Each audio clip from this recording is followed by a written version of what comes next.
Good morning and welcome back to your weekend unboxing here on Gaming with ADHD, where today we're going to be taking a look at 3,000 Scoundrels from Corey Konieczka. Now, this is going to be the first in a series of videos of unboxing videos where stuff that I picked up over Black Friday. These were actually all picked up from a local retailer, actually a couple of retailers. And so I actually know very little about these games. They just looked interesting. And so I haven't done pretty much any research. So we're just going to be going in. I'll give you my first impressions. And hopefully one day I will get back to doing a review. Yes, I understand I've not been the best at it. But with that said, if you're interested in this kind of content, I do hope that you do give the channel a subscription. We are closing in on 1,000 subscribers, and I'd love to hit that sooner than later. So if you could go ahead and do that. I try to cover at least a few videos each week covering a variety of tabletop content, from role-playing games, miniatures games, board games, and pretty much anything in between that seems to be interesting. So with that out of the way, let's go ahead and we'll take a look at it, and I'll let you know what I think. All right, so first off, this is a sort of post-apocalyptic cowboy western kind of a deal. It just looked really interesting. As you can see, there's all these different characters, and you'll understand why here in a minute and why it's called 3,000 Scoundrels.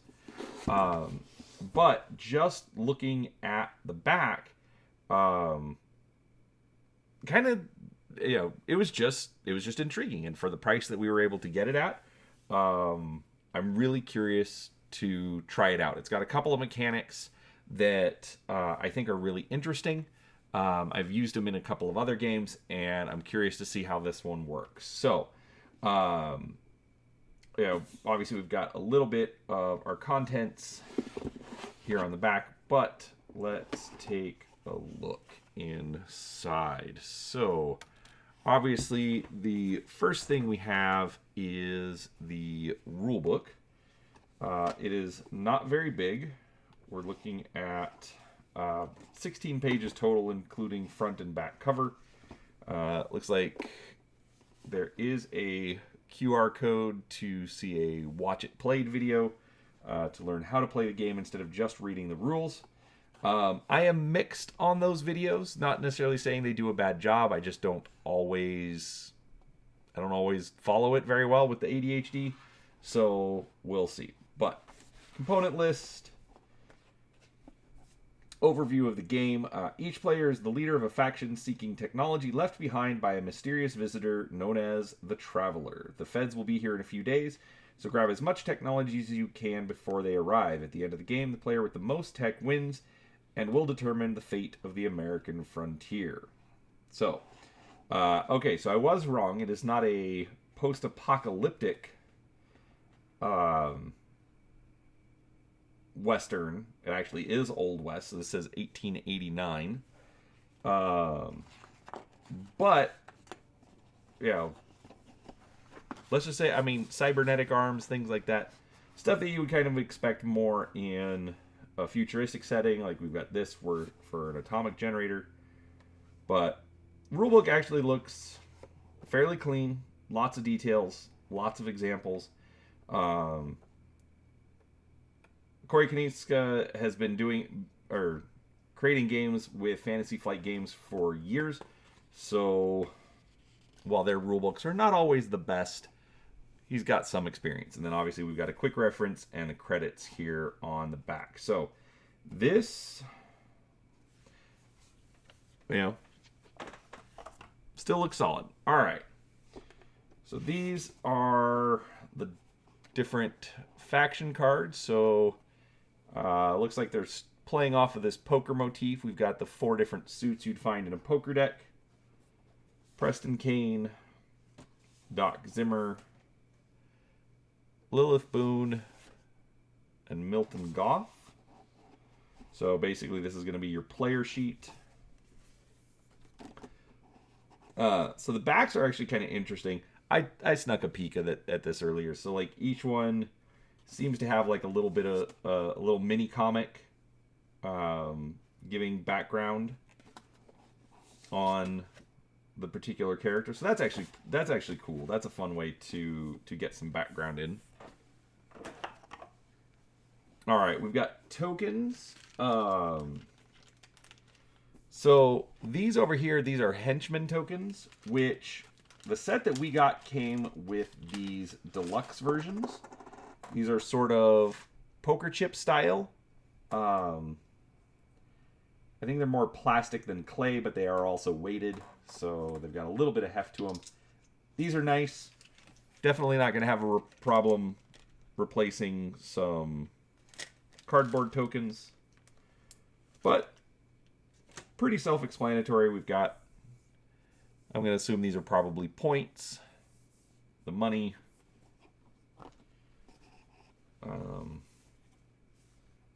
double-sided. Actually, surprisingly less tokens than I was expecting. Looks like we've got a board for town. Let's zoom out. Oh, wrong direction. So we've got the laboratory, estate, depot, sheriff's office, saloon. Got more tracks down here. Obviously, I've got to figure out what this is all for. Nothing on the back. All right. Now, this is where it gets interesting. All right. So you can see they give you packs of card sleeves. Okay. So you've got 3 different colors. They also do give you a few extra in case something happens to one of them. But we won't get into that. It's card sleeves. Bags. They are giving us bags. If you've watched any of my videos before, you know that I love when a manufacturer gives me ways to store all the little bits that I end up punching out. So that's good. All right, I'm going to save that deck for last. What is this here? Stickers. Stickers of the different games. The Initiative 3000 Scoundrels and Voices in My Head. Okay.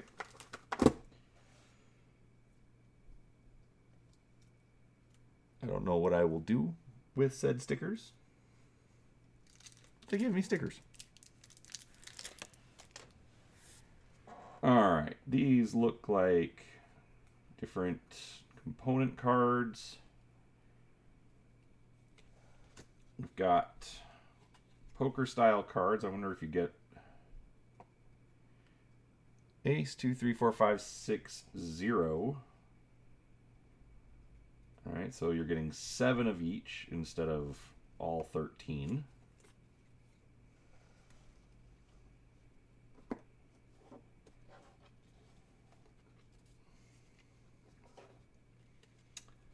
All right. Got the combustion engine, power saw, wireless switch, knowledge box. It looks like a 1998 iMac. Atomic generator, magic glasses, voice gadget. I love how they're like, what would somebody in the 19th century call these things? So picture window, motion camera, sunlight harvester, handheld gizmo. It's just a cell phone. And a whirly bird. It's a drone. Okay, this is kind of cool. All right, looks like we've then got some quests. Rob the bank, pay hush money, defend the old ways, hunt bounties, exploit workers, cook the books, transform allies, and recruit outcasts. I'm not sure if these are... Oh, these look like they are fixed based on the particular character you're playing. And it is also marked on the bottom. Alright, so those are the small cards. Just set those to the side. We then got a deck of regular cards.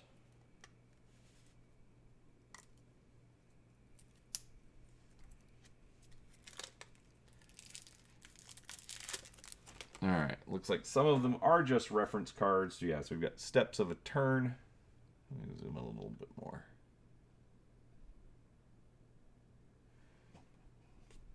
So these are double-sided.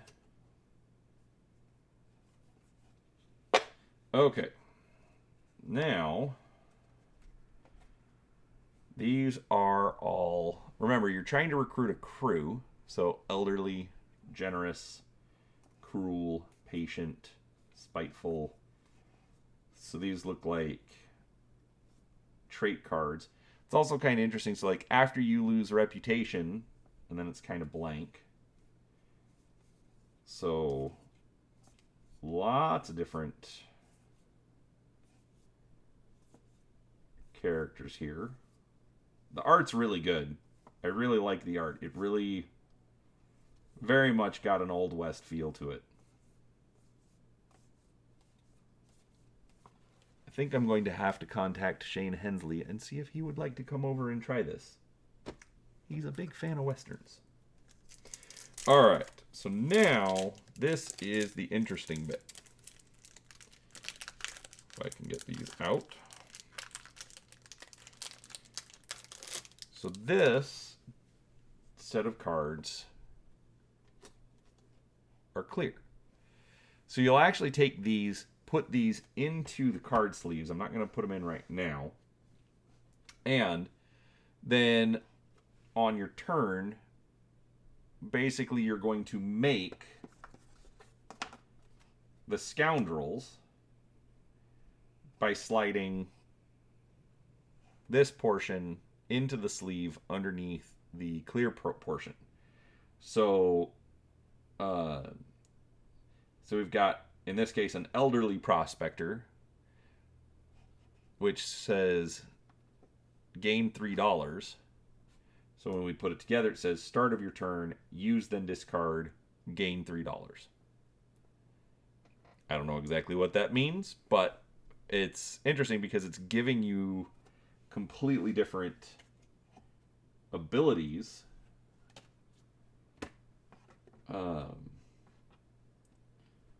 Based on how you combine it. So again, like in this case, we've got a bold prospector. So whatever all of this means, and then gain $3. So basically that's where the term 3,000 Scoundrels comes from, is all of these different combinations. It's like we've got a prospector, a gambler,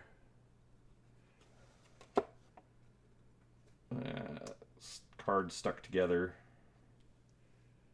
chef, horse,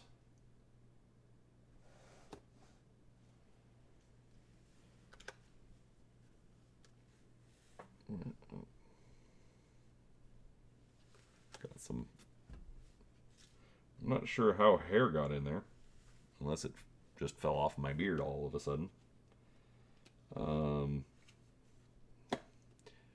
Banker. So a lot of, just all your Old West tropes. Outlaw.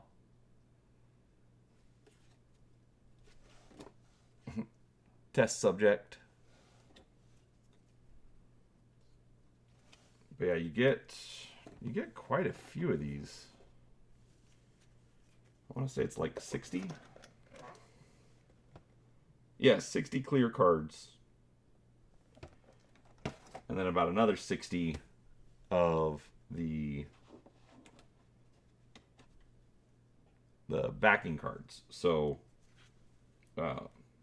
basically you're going to recruit different ones during the game to put your crew together and steal the technology. So that is 3,000 Scoundrels. It is definitely a little more interesting than I thought, and absolutely going to be trying this. Like I said, I am actually friends with Shane Hensley of Savage Worlds and Deadlands fame, and I don't know, I'm going to invite him over. We'll see if he is interested in giving it a try.